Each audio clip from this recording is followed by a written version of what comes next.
आप देख रहे हैं सी न्यूज भारत और मैं हूं आपके साथ आकांक्षा यादव। वक्त हो चुका है न्यूज बुलेटिन का, जिसमें हम जानेंगे कि कहां के कृषि मंडी समिति में सपाइयों ने किसानों को दी श्रद्धांजलि, कहां रामलीला का किया गया मंचन और आखिर क्यों सतना के रेगांव पहुंचे मुख्यमंत्री शिवराज सिंह चौहान। ये सब जानेंगे विस्तार से, तो चलिए शुरू करते हैं खबरों का सिलसिला।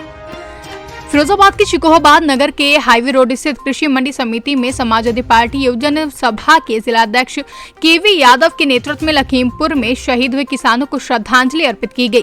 कार्यक्रम की अध्यक्षता चेयरमैन प्रतिनिधि अब्दुल वाहिद ने की है, जहां शुक्रवार की दोपहर 1 बजे के करीब हाईवे रोड स्थित कृषि मंडी समिति में समाजवादी पार्टी के कार्यकर्ताओं ने किसानों को श्रद्धांजलि अर्पित करते हुए चेयरमैन प्रतिनिधि अब्दुल वाहिद ने कहा कि भाजपा सरकार के एक मंत्री के बेटे ने विरोध कर रहे किसानों पर गाड़ी चढ़वाकर हत्या कर दी थी।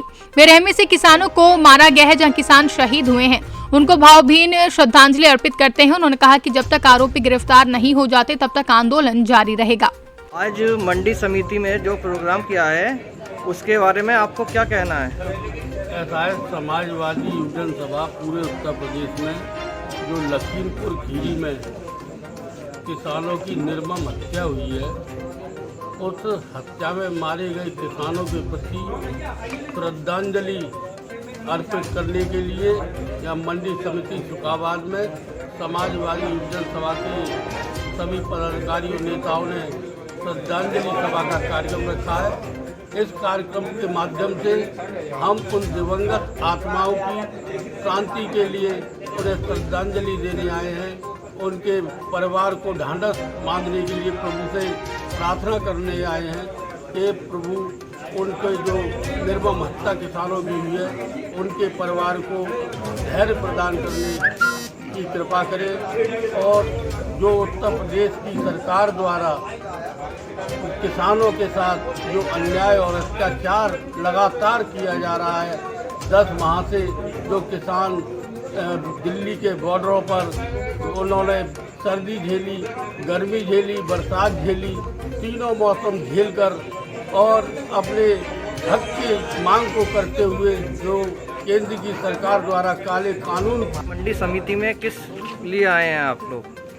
आज मंडी समिति में सभी समाजवादी लोग इकट्ठे हुए हैं। इसका सबसे बड़ा कारण ये है कि लखीमपुर खीरी में निहत्थे किसानों के ऊपर मंत्री पुत्र ने अपनी गाड़ी चढ़ाकर उनकी हत्या कर दी, और उसके बाद आज तक उसकी कोई गिरफ्तारी नहीं हुई है। हम लोग अभी तो ये एक सांकेतिक यहाँ पे आए हैं उनका मौन रखने के लिए। इसके बाद अगर उसकी गिरफ्तारी नहीं होती है तो हम लोग सड़कों पर उतरेंगे, और जब तक चैन से नहीं बैठेंगे जब तक उसकी गिरफ्तारी। फिरोजाबाद से सी न्यूज संवाददाता दीपक शर्मा की रिपोर्ट।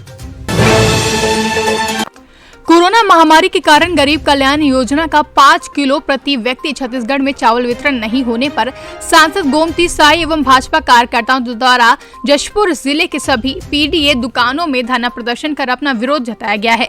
धरना प्रदर्शन करते हुए सांसद गोमती साई ने कहा कि केंद्र में नरेंद्र मोदी सरकार 5 किलो चावल प्रति व्यक्ति देने हेतु राज्य सरकार को दे रही है, लेकिन राज्य की भूपेश सरकार इस चावल का सही तरीके से वितरण नहीं कर रही है। कोरोना महामारी के कारण केंद्र की मोदी सरकार ने प्रत्येक व्यक्ति को 5 किलो चावल वितरण करने के लिए राज्यों में बांटे थे, लेकिन सभी को नहीं मिल रहे हैं। आज पूरे प्रदेश स्तरीय गरीब कल्याण योजना 5 किलो पर व्यक्ति पीछे देने का है। उस योजना को लेकर के हम लोग आज भारतीय जनता पार्टी के कार्यकर्ता धरना प्रदर्शन में हर पीडीएस दुकान के सामने बैठे हुए हैं। क्या है कि ये केंद्र सरकार की योजना है। केंद्र सरकार राज्य सरकार को हैंडओवर कर चुका है उस अनाज को, लेकिन राज्य सरकार देने का नाम नहीं कर रहा है और दे नहीं रहा है, जनताओं को गुमराह कर रही है। इसलिए हम लोग धरना प्रदर्शन में बैठे हैं। अगर इन लोगों को चावल नहीं मिला, आगे की आपकी रणनीति क्या रहेगी? देखिए, ये केंद्र सरकार की योजना है और केंद्र हमारे यशस्वी प्रधानमंत्री जी बड़ा अच्छे सोच को लेकर के भारत के जनताओं को कोई दुख ना हो इस वैश्विक महामारी में, इसलिए इस योजना को बनाए थे तत्काल। और ये अगला सितंबर महीना तक मिलने का था, मिलेगा और सुचारू रूप से मिल नहीं रहा है। अगर इस बार भूपेश बघेल को हम आज चेतावनी देते हैं कि इस योजना को जनता तक पहुंचाने का काम करे। और जशपुर से सी न्यूज संवाददाता श्याम की रिपोर्ट। जौनपुर के शाहगंज में श्री राम लीला समिति के तत्वाधान में चल रहे लीला मंच में दरभंगा के कलाकारों द्वारा नगर की पक्का पोखरा स्थित मंच पर दिन की लीला और नगर के कई आबादी स्थित रामलीला मैदान पर रात्रि की लीला का मंचन प्रस्तुत किया गया। दिन की लीला में अध्यारोपी नगर संत नगर स्थित संत तजी मंदिर से हिंदू युवा वाहिनी के कार्यकर्ताओं ने प्रभु राम का रथ अपने कंधों पर उठाकर पक्का पोखरा स्थित मंच पर पहुंचाया, जहां रामलीला का मनोरंजन किया गया। इस दौरान बड़ी संख्या में राम भक्त लीला का आनंद लेने पहुंचे थे। जौनपुर से सी न्यूज संवाददाता दिवाकर मिश्रा के साथ दीपक सिंह की रिपोर्ट। मेरठ जिले के कस्बा कठौर में चल रही रामलीला में शुक्रवार को चित्रकूट लीला सूपनखा की नाक कटने खरदूषण के वध की लीला का मंचन किया गया, जहां लीला में श्री राम के आग्रह करने पर मुनि ने विभिन्न प्रकार के अस्त्र शस्त्र प्रदान किया और कहा कि इनका सावधानी से प्रयोग करना है, जिसके बाद श्री राम ने सीता और लक्ष्मण के साथ असुरी शक्तियों के विनाश और ऋषियों मुनियों की रक्षा करने के लिए यज्ञ किया। मेरठ से सी न्यूज संवाददाता मयंक अग्रवाल की रिपोर्ट। सतना जिले की रैगांव विधानसभा सीट के लिए हो रहे उपचुनाव में भाजपा कार्यालय का उद्घाटन करने के लिए मुख्यमंत्री शिवराज सिंह चौहान आज रैगांव पहुंचे, जहां भाजपा प्रदेश अध्यक्ष बीडी शर्मा की भी मौजूद रहे। वहीं चुनाव कार्यालय का उद्घाटन करने के बाद जनसभा को संबोधित करते हुए मुख्यमंत्री ने कांग्रेस पर जमकर निशाना साधा और कहा कि गांधी जी ने कांग्रेस को समाप्त करने के लिए कहा था, लेकिन नेहरू ने उनकी बात नहीं मानी। अब राहुल गांधी ने गांधी जी की बात मानी है और ठान ली है कि कांग्रेस को खत्म करके ही मानेंगे। मुख्यमंत्री ने कहा कि कांग्रेस डूबता जहाज है, उसमें कौन सवारी करेगा। आज दिल्ली से लेकर प्रदेश में अपनी सरकार है, इसलिए खूब काम करेंगे। वहीं बागी प्रत्याशी पुष्पराज बागरी की चर्चा करते हुए मुख्यमंत्री शिवराज सिंह चौहान ने कहा कि उन्हें मना लिया गया है, चुनाव प्रतिमा बागरी लड़ेंगे। भारतीय जनता पार्टी रैगांव उपचुनाव में पूरी तैयारी के साथ मैदान में है। विकास, जनता का कल्याण और सुराज, यह हमारे चुनाव के मुद्दे होंगे। कांग्रेस के पास कोई सकारात्मक मुद्दा है ही नहीं, लेकिन हमने बेहतर काम किया है प्रदेश के भी और रैगांव के विकास के लिए। हम कोई कसर नहीं छोड़ेंगे और जो काम हमने किए हैं और जो करने वाले हैं, केंद्र सरकार की जो हमारी योजना है माननीय मोदी जी के नेतृत्व में, उनको और प्रदेश सरकार की योजनाओं को लेकर जनता के बीच जाएंगे और हमारा विश्वास है कि जनता का आशीर्वाद हमको मिलेगा और भारी बहुमत। सतना से सी न्यूज संवाददाता विनोद शर्मा की रिपोर्ट। दुमका जिले में विगत दिनों शिकारीपाड़ा थाना क्षेत्र के शहरपुर गांव के जन वितरण प्रणाली दुकानदार के द्वारा कार्ड धारियों को राशन नहीं देने तथा काला बाजारी करने का मामला सुर्खियों में छाया हुआ था और ग्रामीणों ने उपायुक्त दुमका को इस संबंध में आवेदन सौंपा था। उपायुक्त दुमका के निर्देशानुसार गठित जांच टीम ने आज तहरपुर जाकर ताजमहल स्वयं सहायता समूह के जन वितरण प्रणाली दुकान की जांच की तथा ग्रामीणों की शिकायतों को सुना।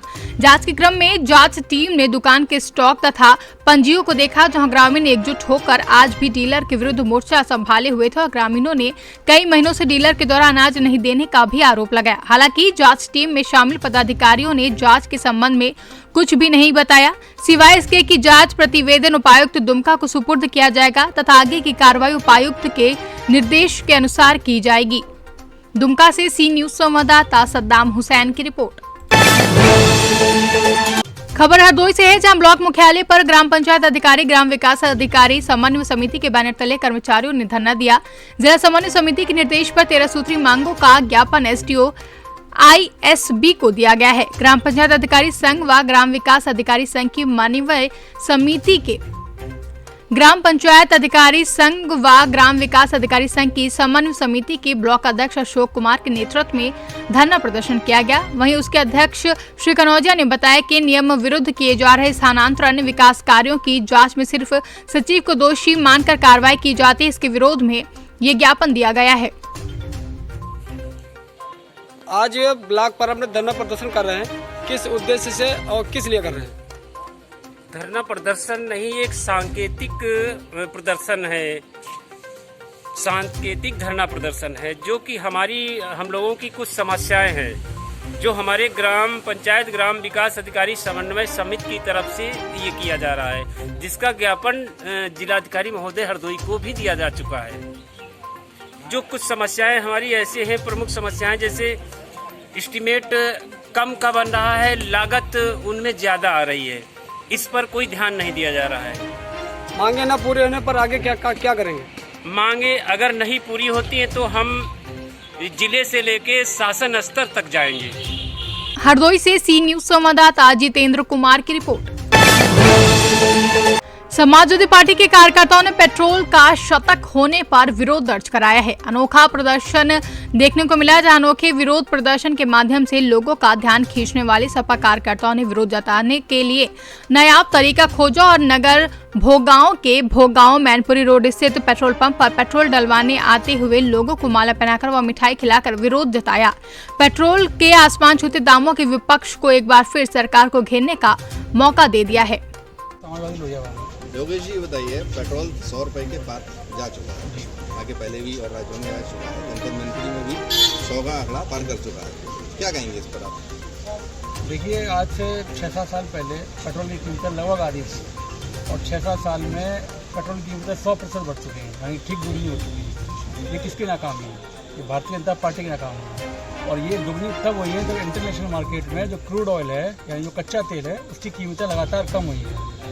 कच्ची कीमतों की कीमतें आधी हो चुकी हैं और हमारे देश में पेट्रोल की कीमतें दुगनी हो चुकी हैं। इसका मतलब आप समझिए कि कितना टैक्स कमा रहे हैं इस पर, और ये टैक्स किसके जेब से जा रहा है? ये आम आदमी की जेब से जा रहा है। इस टैक्स का उपयोग कहाँ हो रहा है? क्या सरकार के पास का कोई जवाब है? इस पैसे का उपयोग कहाँ कर रहे हैं ये लोग? तो जनता में लूट इतनी मचा रखी इन्होंने, जो आम आदमी जेब काट रहे हैं, इसलिए इस पैसे का उपयोग कहाँ कर रहे हैं? जब इनकी सरकार थी, जब रेट पेट्रोल के आधे थे और 2 रुपये भी पेट्रोल बढ़ जाते थे, तो ये लोग सड़क पे बैठ जाते थे सिलेंडर लेके, पेट्रोल की टंकियाँ लेके, मोटरसाइकिल की खाली टंकी लेके। आज जनपद मैनपुरी में पेट्रोल 100 रुपए के पार जा चुका है। हालांकि अन्य और भी राज्य हैं जिनमें पहले ही जा चुका है। 100 रुपए पार जाने के बाद आज आप समाजवादी पार्टी लोगों की तरफ से यहाँ एकत्रित हुए हैं, क्या लड्डू बांट कर आप खुशी जाहिर कर रहे हैं या फिर आप इसको गम में ले रहे हैं कि महंगा होकर गलत हुआ है? ऐसा है कि जब भी लोगों ने आवाज़ उठाई है तो मोदी जी और मोदी जी की पार्टी वालों ने ये कहा है कि ये जो पेट्रोल बढ़ रही है वो देश हित में बढ़ रही है। कहीं ना कहीं इसका देश का विकास होगा इस पेट्रोल बढ़े हुए पेट्रोल के दाम से। लेकिन ऐसा नहीं है, जनता बहुत त्रस्त है। रोड टैक्स लिया जा रहा है, उससे टोल टैक्स लिया जा रहा है, उसके बाद GST लिया जा रहा है। जनता टैक्स के तले दब के मर चुकी है और लोगों में जो डीजल और पेट्रोल के बड़े दामों से लोगों में बहुत रोष व्याप्त है, लेकिन वो कह नहीं पा रहे हैं। वहीं अगर कुछ लोगों की अगर बात की जाए, देश के कुछ बुद्धिजीवी हैं, उनका कहना ये है कि सरकार वैक्सीन फ्री में लगा रही है। उसके लिए अगर हम पेट्रोल 100 के उससे ज़्यादा भी चला जाए तो हमको कोई एतराज़ नहीं है। अच्छा, क्या इससे पहले कभी वैक्सीन फ्री नहीं लगी? पोलियो की वैक्सीन फ्री लगती रही। इससे पहले बहुत सारी बीमारियां आई देश में। की रेट में पेट्रोल जो है वो देश में 100 रुपये के पार जा चुका है। हालांकि और भी राज्य हैं जिनमें बहुत पहले ही जा चुका था, लेकिन उत्तर प्रदेश के जनपद मैनपुरी की बात की जाए, आज पहला दिन है अभी तक के इतिहास में जो 100 रुपये के पार गया है। क्या कहेंगे इस पर आप? नीचे आ जाए, 70-80 आ जाए, पेट्रोल बहुत ज़्यादा महंगी होती है। आप खेती करते हैं, किसान हैं, आपको भी डीजल की आवश्यकता पड़ती है। बिल्कुल। तो क्या फ़र्क पड़ता है आपको? क्या दिक्कतें आती हैं? दिक्कतें बहुत ज़्यादा साहब। जुता मैनपुरी से सी न्यूज संवाददाता जाजिब की रिपोर्ट।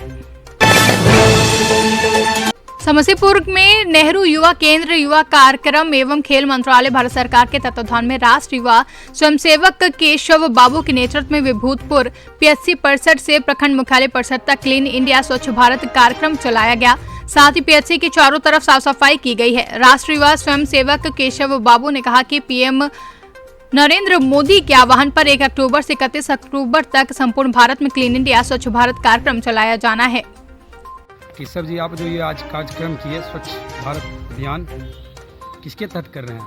तो जानकारी दीजिएगा। ये कार्यक्रम नेहरू युवा केंद्र के तत्वाधान में आयोजित किया गया है। प्रधानमंत्री नरेंद्र मोदी के आह्वान पर ये कार्यक्रम 1 अक्टूबर से 31 अक्टूबर तक प्रखंड के हर एक पंचायत, हर एक गाँव में चलाया जाएगा। जिसकी शुरुआत PHC परिसर से किए हैं, जिसमें हम लोग का लक्ष्य है कि हर एक पंचायत, हर एक गाँव से 30 किलो कचरा का उठाकर उसे निरस्त करना। इसी के तहत आज हम लोग समस्तीपुर से सी न्यूज संवाददाता राजेश कुमार की रिपोर्ट। खबर उन्नाव जनपद से है, जहां संदिग्ध परिस्थितियों में महिला को गोली मारी गई। अवैध असलहे से महिला को गोली मारी गई है, जहां गोली लगने से महिला जमीन पर गिर पड़ी। वहीं महिला ने नेहा सिंह व पवन सिंह पर गंभीर आरोप लगाए हैं। महिला को सीएचसी बांगरमऊ में भर्ती कराया गया, जहां स्थानीय पुलिस घटना की जांच पड़ताल कर रही है। बता दें, फतेहपुर 84 थाना क्षेत्र के कमलापुर के समीप की पूरी घटना है। रानी सिंह। कहाँ रहती हो? मैं कमलापुर में। कमलापुर में। तो यहाँ कमलापुर में क्या करने आई? मैं अपनी मम्मी के पास आई थी। आपकी ससुराल कहाँ है? जिला गोंडा। जिला गोंडा। तो क्या हुआ, क्या घटना हुई यहाँ? मेरी भाभी ने फ़ोन किया कि मुझे लेके जाओ विदा करवा के। तो मैं और मेरा भाई, एक दोस्त था और एक मेरे गांव की लेडी थी, ये सब मेरी लड़की थी। हम सब लोग गाड़ी बुक करके इनको लेने के लिए आ रहे थे यहाँ पे। तो घर तो आए नहीं, पहले बांगरमऊ में मेरे मामा और नेहा सिंह और चांदनी सिंह और गुंजन, ये तीनों लोग मुझे वहाँ मिले बांगरमऊ में। वहाँ पे बातचीत हुई मेरे भाई से कि चलो जो लड़ाई झगड़ा हुआ उसे छोड़ दो, अब मैं आराम से रहूँगी। मेरी भाभी बोली, तो मेरा भाई बोला ठीक है। तो मेरी भाभी बोली चलो मेरे घर चलो, सब लोग वहाँ से लेके आओ मुझे। पैंट, जीन्स की पैंट और सूट पहन के गई थी, बोली घर पे जाऊँगी साड़ी पहन के फिर आऊँगी, विदा करवा लेना मुझे। तो सब लोग बोले ठीक है।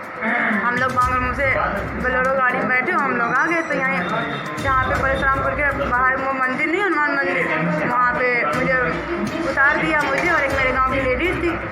नेहा बोली, चांदनी बोली कि तुम यहीं रहो, हम घर जाते हैं, हम अभी तैयार होके आ रहे हैं। तो मैंने कहा ठीक है। हम लोग मंदिर पे रुक गए, वो लोग मेरे भाई सब लोग चले गए। फिर पीछे से मामा की लड़की नेहा, वो मोटरसाइकिल पे बैठ के मुझे कह रही चलो घर बाद में। तो मैंने कहा ठीक है। हम उसके मोटरसाइकिल पर बैठ गए, थोड़ी दूर वो ले गए, फिर वो आ गए, पवन सिंह आ गए पीछे से, यूँ गिरबान पकड़ के मुझे यहाँ कट्टा रख के यूँ मार दिया, मेरी लड़की को छीन के। उन्नाव से सी न्यूज संवाददाता सुशील यादव की रिपोर्ट।